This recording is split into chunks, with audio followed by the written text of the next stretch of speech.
মুআবিয়া ইবনে হাওদা রাদিয়াল্লাহু তাআলা আনহু বলেন, রাসূল সাল্লাল্লাহু আলাইহি ওয়াসাল্লাম বলেছেন, সালাসাতু আয়ুনিল্লা তারাহুমান নার, তিন শ্রেণীর চক্ষু জাহান্নামকে দেখবে না, তিন শ্রেণীর মানুষ জাহান্নামে যাবে না। তিন শ্রেণীর চক্ষু জাহান্নামকে দেখবে না, তিন শ্রেণীর মানুষ জাহান্নামে যাবে না। এক, বাকাত মিন খাশিয়াতিল্লাহ, ওই চক্ষু যেই চক্ষু আল্লাহর ভয়ে কাঁদে।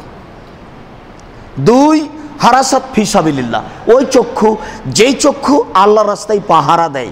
তিন, গাজাতান মাহারিমিল্লাহ, ওই চক্ষু যেই চক্ষু বেগানা অপর নারীকে দেখে নিচু হয়ে যায়। অপর নারীকে দেখে যেই চক্ষু নিচু হয়ে যায়, এই চক্ষু জাহান্নামে যাবে না বলে রাসূল সাল্লাল্লাহু আলাইহি সাল্লাম বলেন। একটু জরুরি কথা, জাবের রাদিয়াল্লাহু তাআলা আনহু বলেন, সালতু রাসূলুল্লাহ সাল্লাল্লাহু আলাইহি সাল্লাম নাজরাতিল ফাজাতে, আমি আল্লাহ রাসূলকে মহিলার উপরে হঠাৎ চোখ পড়ে যাওয়া সম্পর্কে জিজ্ঞাসা করলাম, আল্লাহর নবী, মহিলাদের উপরে যদি হঠাৎ চোখ পড়ে যায় তাহলে কি করব? তিনি বলেন, ফা আমারানি, তিনি আমাকে আদেশ করলেন, আন আসরিফা বাসারি, আমি আমার চক্ষু ফিরিয়ে নিব।